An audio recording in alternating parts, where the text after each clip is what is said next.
এনসিপির কাণ্ড কারখানা দেখে আমার মন খুবই ভারাক্রান্ত ছিল। বর্তমানে যেহেতু তারা স্টেটমেন্ট দিয়েছে, সেই স্টেটমেন্ট তো তাদের রাইট আছে। NCP minus doctor Mohammad Yunus is equal to A zero. এটা একটা অশ্বডিম্ব। কিন্তু অন্যান্য রাজনীতিবিদদের সঙ্গে আমরা যদি কম্পেয়ার করি, তাহলে তারেক রহমানের লন্ডনে যে উনি দীর্ঘকালীন থাকলেন এবং অনেক কিছু শিখলেন, সেটারই আমি একটা দেখছি প্রতিফলন। কাজেই আমি মনে করছি যে ভবিষ্যতে আমরা will be in good hand, এবং আমার যেন মনে হচ্ছে বিএনপির landslide is a just a matter of time. আজকে আনন্দধারা বহিছে ভুয়া, আমি এই গান রবীন্দ্রনাথের, আনন্দধারা বহিছে ভুবনে কেন বলছি? আপনি লক্ষ্য করেন আমি টাই পরেছি এবং আপনার যে কাপড়ের অনেকটা মিল আছে। আমি সেই জন্যই আমি এই টাই আজকে চুজ করেছি, যেখানে সিম্বলাইজেশন অফ আনন্দধারা বহিছে ভুবনে। এবং এটা আশা করি আগামী ফেব্রুয়ারি মাসে যখন সেই মানে এখানকার ভ্যালেন্টাইন ডে আর আমাদের বাংলাদেশের চিরায়ত যে বসন্ত আসবে, হ্যাঁ 14ই ফেব্রুয়ারি, তার দুদিন আগে, এবং এরপরে আসবে ঈদ, আনন্দের ঈদ, হ্যাঁ রমজান এবং ঈদ, হ্যাঁ রমজান তারপরে ঈদ। কাজেই এমনি একটা সময় যদি বাংলাদেশের নির্বাচনটা ঘটে, তাহলে এর চেয়ে তো আর আনন্দের কিছু থাকতে পারে না। কাজে আমি এজন্য তারেক রহমানকে এবং ডক্টর ইউনূসকে দুজনকেই আমি সাধুবাদ দিচ্ছি। আই থিঙ্ক বর্তমানে অনেক টানাপোড়েনের পরে, একটা বিরাট অভ্যুত্থানের পরে, আমি বলবো বিপ্লবী অভ্যুত্থানের পরে আমরা এসে দেখলাম যে একটা সুষ্ঠু দিকে এটার একটা ডিরেকশন যাচ্ছে, যেখানে আমি আশাবাদী হচ্ছি আমাদের দেশ সম্পর্কে। এবং আমি আগে ডক্টর মোহাম্মদ ইউনূসকে, আমি কিন্তু ডক্টর ইউনূসকে আমি অনেক পছন্দ করেছি, আগে করতাম, তারপরে আমি মাঝে তার পক্ষেও বলেছি, আবার কঠোর ভাষায় তার বিপক্ষে বলেছি। কেন বলেছি? কারণ আমার সন্দেহ হচ্ছিল যে উনি ওনার শাসনটাকে হয়তো প্রলম্বিত করার চেষ্টা করছেন, হ্যাঁ সেইটাকে অনুমান করে আমি অনেক অনেক কথা বলেছি এবং খুবই নেগেটিভ কথা বলেছি। কিন্তু আরো বলেছি যে উনি যদি ঠিক মতন ট্রানজিশনটাকে ভালো করে লিড করে নিয়ে যান, তাহলে he is gonna B A Nelson Mandela. আমি বলছিলাম যে I will be waiting also for the Nelson Mandela moment of doctor Mohammad Yunus. মনে হচ্ছে ফেব্রুয়ারিতে তাই ঘটতে যাচ্ছে। এবং এর ব্যাপারে এখন যে আপনি বললেন যে what will be the reactions of the others, আচ্ছা আমি জামাত ইসলামীকে, পার্টিকুলারলি জামাত ইসলামের যে বর্তমানে আমির আছেন, ওনার কিন্তু আমি কথা শুনি, ওনার বিভিন্ন বাণী কথা, he seems to be very matured politician. মানে হ্যাঁ উনি কন্ডিশনাল কথা বলেছেন, কিন্তু ওনার তো একটা পার্টিকুলার স্ট্র্যাটেজি রয়েছে, উনি তো সেটাই ফলো করবেন। সবাই যদি এক হয়ে যাই আমরা, তাহলে তো যে বিচিত্র একটা বৈচিত্র্যতার যে একটা মহিমা, তার যে একটা আনন্দ, পৃথিবীর যে জ্ঞান এবং রাজনীতি এবং অর্থনীতির যে প্রোগ্রেশন, সেটা তো বন্ধ হয়ে যাবে। কাজে জামাত ইসলামীর যে কমেন্টস করেছে, আমি সেটাকেও আমি খুব ভালো চোখে দেখছি।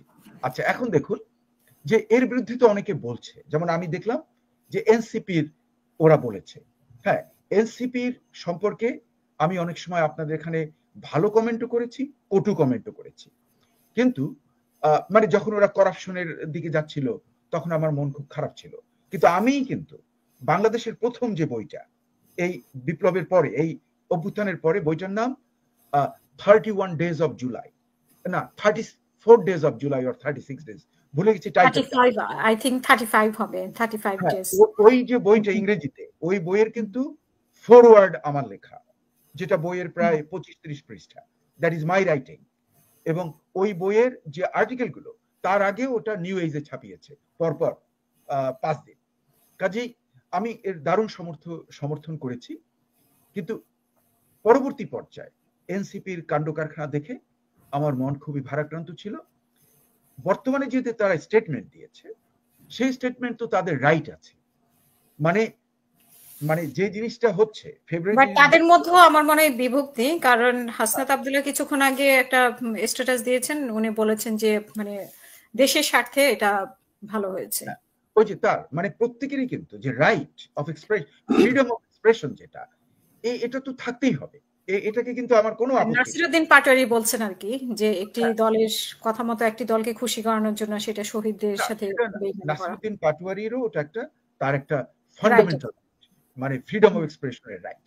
আচ্ছা, কিন্তু এর কি কোনো কি মূল্য হবে কিনা, what is the value of that, সেখানে যদি আমরা দেখি, তাহলে আমরা যদি দেখি যে মানে NCP minus doctor Mohammad Yunus is equal to A zero.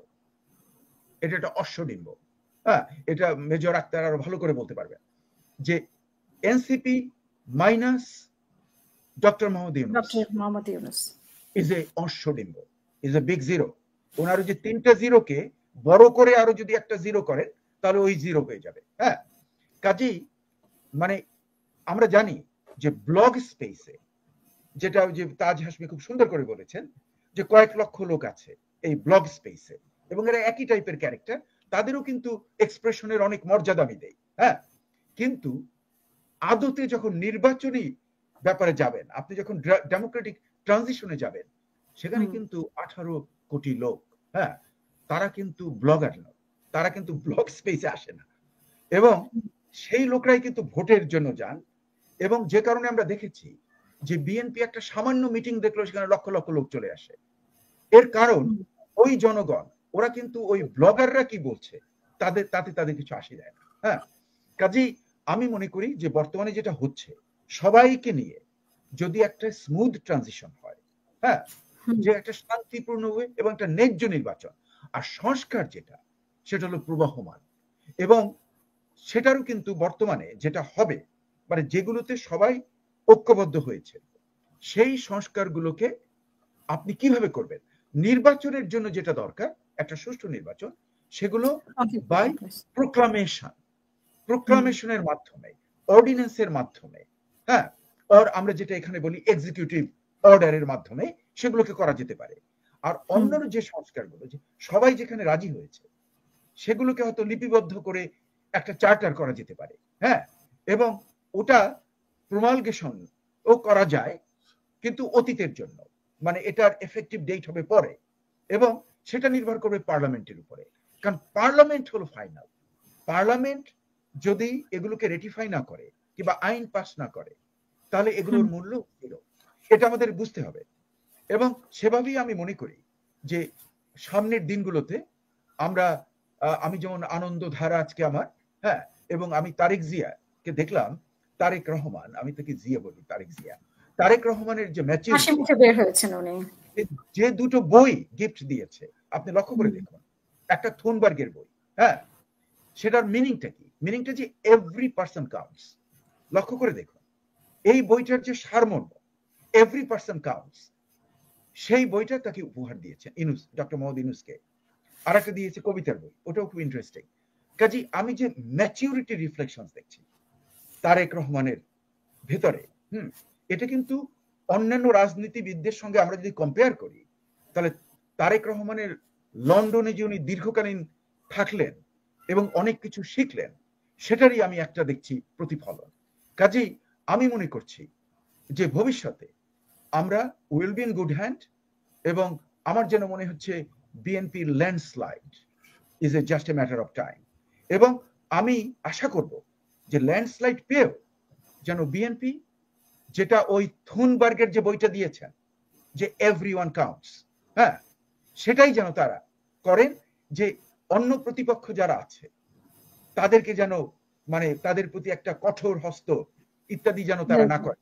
এবং ওই বইটা আমাকে বলছে যে তারেক জিয়া, তারেক রহমান উনি অনেক কিছু শিখেছেন, ওই বইটাই দিয়েছেন ইউনূসকে, ওইটাই ওনার মনের কথা।